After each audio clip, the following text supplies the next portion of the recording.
আজকে সকাল থেকে একদম হাজব্যান্ড অফিস যাওয়া পর্যন্ত আমি যেভাবে কাজ করি সেই রুটিনটা তোমাদের শেয়ার করব, আর তার মাঝখানে একটা ছোট্ট একটা রেসিপিও শেয়ার করব। Good morning everyone, welcome back to our channel. তো এখানে আমি আগে ঘুম থেকে উঠে সমস্ত বাসি কাজ, যেগুলো ঘর ঝাড় দেওয়া সমস্ত কাজ থাকে, সেগুলো ফ্রেশ ট্রেশ হয়ে চলে এসেছি কিচেনে। তো কিচেনে আমি এখন বাসনপত্র তোমাদের আগে থাকতেই দেখিয়েছিলাম যে আমি রাত্রেবেলায় আমি কিচেনটা একদম পরিষ্কার করেই তারপরে ঘুমোতে যাই। তো কিচেনে সব কিছু পরিষ্কারই দেখতে পাচ্ছ। আর এখানে আমি বাসনপত্র গুছিয়ে জায়গা রেখে দিচ্ছি। গ্যাসটাও মোছাই আছে, তো গ্যাসটা এখানে সব সেগুলো লাগিয়ে নিচ্ছি গ্যাসের ওভেনের। তো তারপরে আমি রান্নার জন্য টিফিনে কি বানাবো সেটা তোমাদের সঙ্গে বলেছি, একটা রেসিপি আজকে বানাবো নিরামিষ একটা পনিরের রেসিপি। তো সেইটা তোমাদের সঙ্গে শেয়ার করব আমি কিভাবে বানাই। আশা করছি তোমাদের ভালো লাগবে, তো তোমরা দেখতে থাকো। আর যারা নতুন বন্ধু এসছো তারা ভিডিওটা দেখে যদি ভালো লেগে থাকে তাহলে একটা লাইক, কমেন্ট, শেয়ার আর চ্যানেলটাকে সাবস্ক্রাইব করে দিও।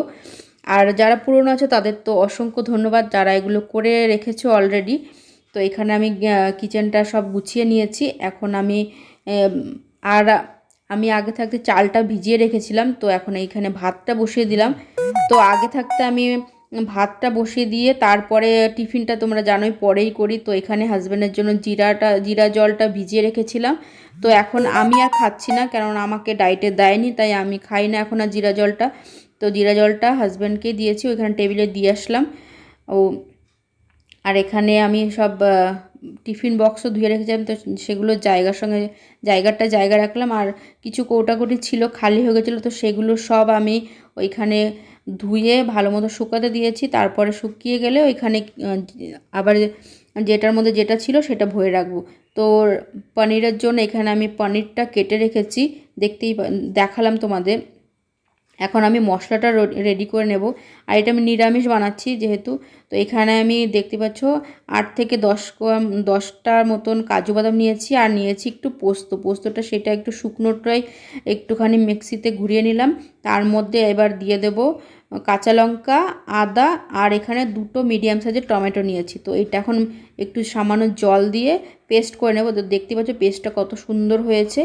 আর একটা মশলা দেবো, সেটা হচ্ছে এই যে ভাজা মশলা, জিরা, ধনে আর হচ্ছে শুকনো লঙ্কা। তো এটা ভেজে নিয়েছে। আর হাজব্যান্ড উঠে গেছে, এখানে এখন ওনার দায়িত্ব হয়েছে ঘুম থেকে উঠে পায়রাকে খেতে দেওয়া। তো ওনারও মানে 2-3 দিন দিয়েছে, তো মাঝে মাঝে আমি দিই, যখন উনি ঘুম থেকে উঠতে চায় না তখন আমি দিয়ে দিই। আর এখন উনি দেয়, পায়রাগুলো আসে সঙ্গে সঙ্গে খেতে, তো ওনার খুবই ভালো লাগে দিতে। তো এখন আর বলতে হয় না, আগে বাইরে গিয়ে দেখে যে আমি দিয়েছি নাকি, তারপর নিজে গিয়েই দিয়ে আসে। তো এখানে আমার ওই ভাজা মশলাটা ভাজা হয়ে গেছে। এখন আমি ওই তেলের মধ্যে গোটা গরম মশলা দিয়েছি, তারপরে পেস্ট করে রাখা মশলাটা দিয়ে দিয়েছি। এখন মশলাটা তেল ছাড়া পর্যন্ত ভালো মতন কষিয়ে নেব। আর এখানে আমার ভাতটা দেখতে পাচ্ছ অলমোস্ট হয়ে গেছে। তো এখন ভাতটাও নামিয়ে নেব। আর এখানে হাজব্যান্ডকে পাঠিয়েছিলাম ডিম আনতে দোকানে। তো এখানে দেখবে একটা মানে পজ নিয়েছে হাজব্যান্ড, তো কিসের জন্য সেটা তোমাদের বলছে। এই যে আমি এই গেঞ্জিটা কালকে ধুয়ে দিয়েছি, বলছে এই গেঞ্জিটা পরবে না। কালকে অন্য একটা গেঞ্জি বের করেছিলাম, তো সেটাই বলছিলাম যে এই টি শার্টটা চেঞ্জ করে আগের দিন যেটা পরেছিল কালকে রাত্রে সেটাই পরবে। তো এখন ওইটাই বলছিলাম যে নিজেই পরেছিল কালকে, ওই ভুলে গেছে, ঘুমের চোখে কোনটা পড়ে গেছে নিজেই ভুলে গেছে। তো এখন ওইটা চেঞ্জ করে আসবে। আর এখানে ডিমটা শেষ হয়ে গেছিলো, যেহেতু আমাকে সকালবেলা ডিম সিদ্ধ খেতে হবে, সকালেও খেতে হবে, রাত্রেও খেতে হবে। তো ডিম আনিয়ে রাখলাম। আর আজকে ডিম আনতে দিয়েছি কিন্তু একটাও ফাটায়নি, নাহলে যে কবার আনতে দিয়েছি প্রত্যেকবারই একটা না একটা ফাটিয়ে নিয়ে এসছে। তো ডিম সেদ্ধ বসিয়ে দিলাম এখানে ভাতটা নামিয়ে। আর ওখানে পনিরটা কিন্তু ভেজে আমি গরম জল দিয়ে রেখেছি, তোমাদের তো দেখালামই, দেখতেই পারলে।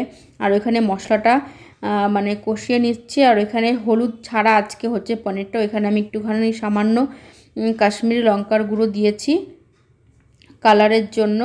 আর এখন পরিমাণ মতো নুনটা দিয়ে দেবো। নুনটা আমি এখানে দেওয়াই হয়নি, শুধু পনিরটা আমি সামান্য নুন দিয়ে ভেজেছি, হলুদ দিয়ে ভাজিনি, সামান্য নুন দিয়ে ভেজেছি। আর যেহেতু নিরামিষ তরকারি তাই সামান্য একটু চিনি দিয়ে দিলাম। আর নিরামিষ তরকারিতে চিনি দিলে জানোই তো ভালোই লাগে খেতে, তো সামান্য একটু দিলাম, বেশি দিনই। তো এখানে মশলাটা ভালো মতন কষিয়ে নিচ্ছে আর একটু।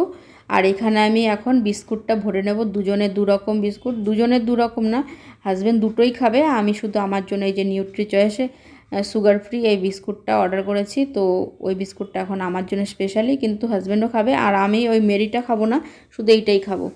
তো আমি এখানে বড় যে কৌটা সেটার মধ্যে ছোট প্যাকেটটা ভরেছি, আর ছোটো কৌটোটার মধ্যেই বড়টা ভরেছি, মানে উল্টোপাল্টা হয়ে গেছে। যদিও বা ওই প্যাকেটে যে কটা ছিল সে কটা খেয়েই নিয়েছি দুজনে মিলে, তো অসুবিধা হয়নি। নেক্সট টাইম যখন আবার আনবো তখন আবার বড়টার মধ্যে মানে পাল্টে নেব পরে। তো ওই কটা বেঁচে গেছিলো, ওই কটা তো খেয়েই নেব এখন। তো এই বিস্কুট ভরা হয়ে গেছে, আর এখন তোমাদের রান্নাটা করে তারপরে রান্না হতে হতে চাও করে নেব। এখন ডিম সিদ্ধটাও বসিয়ে দিয়েছি, ডিম সিদ্ধ হয়ে গেছে, আর এই কটা বিস্কুট বেঁচে গেছে, ওই কটা খাবো এখন। আর এখানে দেখতে পাচ্ছ মানে মশলার থেকে পুরো তেলটা ছেড়ে দিয়েছে। তো এখন দিয়ে দেবো ভিজিয়ে রাখা পনির শুদ্ধ, মানে ওইটার মধ্যে দিয়ে দেবো। আর এটার মধ্যে না দুধ দিলে বেশি ভালো লাগতো খেতে, যেহেতু আমি দুধটা আমার বন্ধ আছে তার জন্য আমি গরম জলটা দিয়ে করলাম। তোমরা চাইলে এখানে জলের পরিবর্তে দুধ দিয়েও করতে পারো। আর এরপরে তরকারিটা একটু ভালো মতন ফুটে আসলে ভাজা মশলাটা দিয়ে দেবো। আর এখানে ডিমটা সেদ্ধ হয়ে গেছে, কেটে নিয়েছি।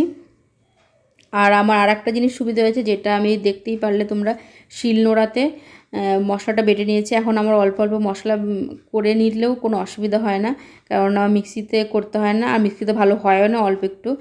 আর এখানে আমি রান্না করতে করতে কিছু বাসনপত্র বেরিয়েছিল, সেগুলোও আমি এখন ধুয়ে রেখে দিচ্ছি। এখন আমি এরকমই রান্না করতে করতে সবসময় ধুয়েই রাখি, যেন পরে এক গাদা ওইখানে জমে থাকলে আমার ভালোও লাগে না দেখতে। এখানে অল্প হলে অল্পই মানে এখানেই করে দিই। আর এখানে এই টি শার্টটা কালকে পরেছিল, তারপরে এই টি শার্টটা আবার চেঞ্জ করে আসলো। আর এখানে হাজব্যান্ডকে বললাম আমি বাসন কটা ধুচ্ছি যখন, তুমি এখানে করে দাও, চাটা নামিয়ে দাও।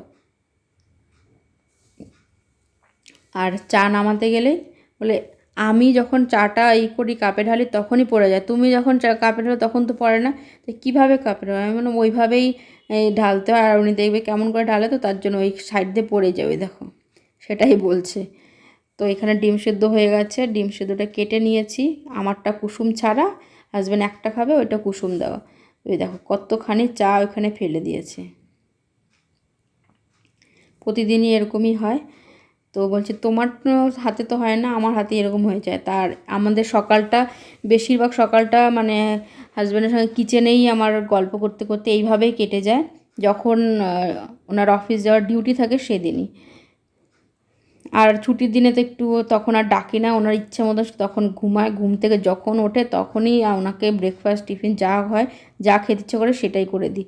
নাহলে ওনার মানে একটু, আর রাত করে আসে তো তার জন্য একটু সকালবেলা উঠতে ওনার অসুবিধাই হয়ে যায়। আর অনেকটা ট্রাভেল করতে হয়, বাইক চালিয়ে সে 1-1.5 ঘন্টা যেতে হয়, আবার 1-1.5 ঘন্টা আসতে হয়, তার জন্যই আমি আরও বেশি ডাকিও না। অতটা ট্রাভেলিং করতে হয় তো, আর ট্রাফিক তো জানোই, ব্যাঙ্গালোরের ট্রাফিক। আর এখানে এই যে ভাজা মশলাটা দিয়ে দিলাম, আর হয়ে গেছে আমার এখন এই যে পনিরের রেসিপিটা কেমন লাগলো নামিয়ে তোমাদের পরে দেখাচ্ছি। এখন আমরা এই যে পনিরটা হয়ে গেছে, গ্যাসটা বন্ধ করে দেব। আর এখন আমরা দুজনে মিলে ব্রেকফাস্ট করে নেব। এই যে এই কটা বিস্কুট বেরিয়েছিল, এই কটা দুজনে প্যাকেট ধরে নিয়ে বসেছি, প্লেটেও ঢালেনি, তো ওইখান থেকে নিয়ে বসেছে। উনি চা নিয়ে, আমি বললাম কি প্লেট নিয়ে যেতে, তো প্লেটটা নিয়ে বললো যে আর প্লেট নিতে হবে না, এখানে ওই দেখো কৌটা নিয়ে বসেছি, দুজনে দুটো কৌটা নিয়ে, যে আমি হরলিক্স নিয়ে বসেছি, এই যে ডিম সেদ্ধ এটা নিয়ে, যে খাওয়া হয়ে গেছে আমাদের। তো এরপরে তোমাদের আমি দেখিয়ে দিচ্ছি পনিরটা কেমন হয়েছে জানিয়ে। কিন্তু আমাদের তো, আমি তো পরে যেহেতু ভয়েস ওভার দিচ্ছি, তো দুজনেরই খুবই পছন্দ হয়েছিল পনিরটা। আর তার সঙ্গে ভাত আর এক দিয়েছি লেবু। এখন ভাজা ঠাজা কিছু দিচ্ছি না, কারণ আমি খাবো না, তো আর উনিও বলছে না দিতে হবে না, আর ওনার তো একটা টিফিন বক্স কম নিলেই ভালো হয়, তার জন্য বলেছে আর দিতে হবে না। এখানে কিচেনটাও পরিষ্কার করে রেখেছি, তো দেখিয়ে দিলাম। আর এখানে টিফিন ব্যাগটাও প্যাক হয়ে গেছে।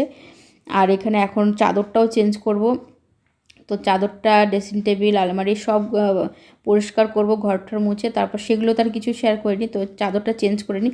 দেখো চাদরটা কেমন লাগছে জানিও। এই চাদরগুলো আমার খুবই ভালো লাগে, কিন্তু এর সঙ্গে কভার টভার কিছু ছিল না, তো এগুলো লাগিয়েছে বলে হাজব্যান্ডের মুডটা পুরো অফ হয়েছে, বলে চাদরটা কি সুন্দর লাগছিলো, এখন বালিশ টালিশের কভার একটাও ম্যাচ হয়নি, তো তাই ওনার পছন্দ হয়নি একটু। ওই সেটাই বলছে যে এরপর একটা মানে ভালো বিছানার চাদর কিনতে বললাম। বিছানার চাদর তো আছে অনেক, কিন্তু সেট নেই, তো সেট সমেত আর কিনতে হবে, কিন্তু অনলাইনে না ভালো কটনেরটা পাওয়া যায় না, তার জন্য আর কেনা হয় না। আর আজকে দেখানোর জন্য তোমাদের টাওয়েল আর শুকে মানে এমনি দিনই তো রেখেই যে তোমাদের তো দেখিয়েছি, আজকে পুরো শোকাতে দিয়ে তারপরে যাচ্ছে। আর এখানে আমি বালিশের কভার দিয়েই মোছা শুরু করে দিচ্ছি, কারণ ওটা তো ধুতেই হবে। তো এখানে বালিশের কভার দিয়ে ড্রেসিং টেবিলটা একটু মুছে নিচ্ছি। পরে ভালো করে মুছেছি, সেটা তোমাদের সঙ্গে ভালো মতন শেয়ার করিনি। এটা মুছেছি, তারপর আলমারির ওই আয়নাটা, বাইরেটাও মুছেছি, ওইগুলো আর কিছুই শেয়ার করা হয়নি। তো এখানে একটু করেই শেয়ার করে দিলাম। তো এই সমস্ত কাজবাজই করেছি। আর আজকের ভিডিওটা এইভাবেই মানে সকালের আমার ব্যস্ত রুটিনটাই তোমাদের সঙ্গে শেয়ার করলাম। আমি কীভাবে বেশিরভাগ দিনটাই ওনার ডিউটি থাকলে এইভাবেই আমার দিনটা কাটে, সকালটা বেশিরভাগ দিনটাই এইভাবে কাটে। তো শুধু তার জন্য আজকে সকালের রুটিনটাই শেয়ার করলাম। আর এখানে হাজব্যান্ড রেডি হয়ে গেছে, আর ওখানে জুতো পরিষ্কার করছে উনি। জুতো প্রতিদিনে চান টান করেই একদম ড্রেস আপ হয়েই উনি জুতোটা পরিষ্কার করবে, বললেও শোনে না। আমি বলেছি কতবার চান করার পরে করতে, চান করার আগে করতে, না উনি ওইভাবেই করবে। আমি গাছগুলোতে একটু জল দিয়ে দিলাম। তো এইভাবে আজকের ব্লগটা এখানেই শেষ করছি। বললামই তোমাদের হাজব্যান্ডের অফিস যাওয়া পর্যন্তই শেয়ার করব। তো ব্লগটার মধ্যে যদি কিছু ভালো লেগে থাকে, আমাদের দুজনের বন্ডিং যদি ভালো লেগে থাকে, আমার কাজকর্ম যদি ভালো লেগে থাকে, আর রেসিপিটা যদি ভালো লেগে থাকে, তাহলে ছেড়ে যাওয়াটাকে একটা লাইক, কমেন্ট, শেয়ার আর সাবস্ক্রাইব করে দিও চ্যানেলটাকে। তো আজকের মতো এখানেই রাখছি ব্লগটা, আবার দেখা হচ্ছে নতুন একটা ব্লগে। তো টাটা। আর এখন দেখবে টাটা করার স্টাইল কত না। চলো, বাই বাই।